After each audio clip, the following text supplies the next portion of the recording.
5 faits en moins de 5 minutes chrono. Aujourd'hui, on s'intéresse à Vladimir Ilitch Lénine. Une moustache en forme de faucille, tiens. Bref, c'est ni plus ni moins l'inventeur du bolchevisme qui marquera le XXe siècle. Voici 5 faits incroyables le concernant. Premier fait, Lénine et Hitler jouant aux échecs à Vienne. C'est le Daily Telegraph qui remonte cette information avec ce tableau datant de 1909 à Vienne quand Lénine était en exil. Au vu de ce tableau, tout laisse croire que c'est un faux sans mauvais jeu de mots. Même s'il y a apparemment les deux signatures au dos du tableau, les apparences sont trompeuses. Hitler a l'apparence de ses années 30 et il suffit de remarquer les photos de la Première Guerre mondiale. Et Lénine semblait déjà avoir la calvitie à ce moment-là. Et là, on a l'impression qu'il est allé en Turquie faire une implantation, donc on est pratiquement sûr qu'il s'agissait d'un faux ici. Deuxième fait, Lénine, lettre à Staline suite au testament. Alors vous connaissez probablement cet euphémisme célèbre, Staline est trop brutal. Le testament de Lénine a eu des conséquences sur la femme de Lénine, sur Nadejda Krupskaya, qui témoignera de la violence des propos de Staline qui s'en est pris à elle. Voici ce que répondra Lénine le 5 mars 1923. Cher camarade Staline, vous vous êtes permis d'appeler cavalièrement ma femme au téléphone et de la réprimander d'une façon grossière. En dépit du fait qu'elle vous ait dit qu'elle acceptait d'oublier les propos qui avaient été échangés, elle a néanmoins mis Zinoniev et Kamenev au courant. Je n'ai pas l'intention d'oublier si facilement ce qui a été fait contre moi et il est inutile que j'insiste sur le fait que je considère comme dirigé contre moi ce qui a été fait contre ma femme. Par conséquent, je vous demande d'examiner attentivement si vous êtes d'accord pour vous rétracter et vous excuser ou si vous préférez que nos relations soient rompues. Sincèrement.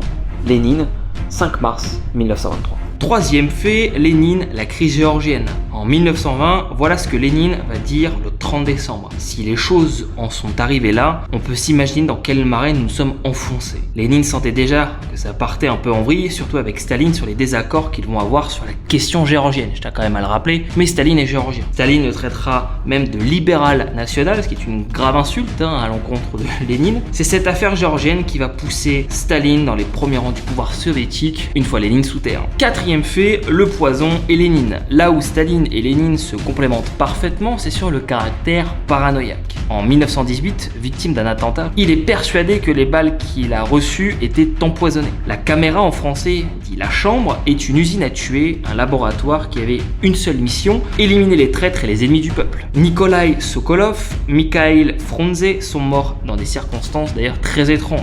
À cette époque, il y avait forcément de quoi être paranoïaque. Cinquième fait, l'image de Lénine. La postérité de Lénine, autrement dit son image à travers le monde, a fait énormément débattre les historiens. Gorbatchev dira lui-même dans un discours de 1990 « Notre idéal, c'est le socialisme humain et démocratique ». Il ajoute juste après « Nous restons fidèles au choix fait en octobre 1917 à l'idée socialiste, mais nous nous éloignons de son interprétation dogmatique ». On a l'impression que Lénine est une tare pour ceux qui le succèdent.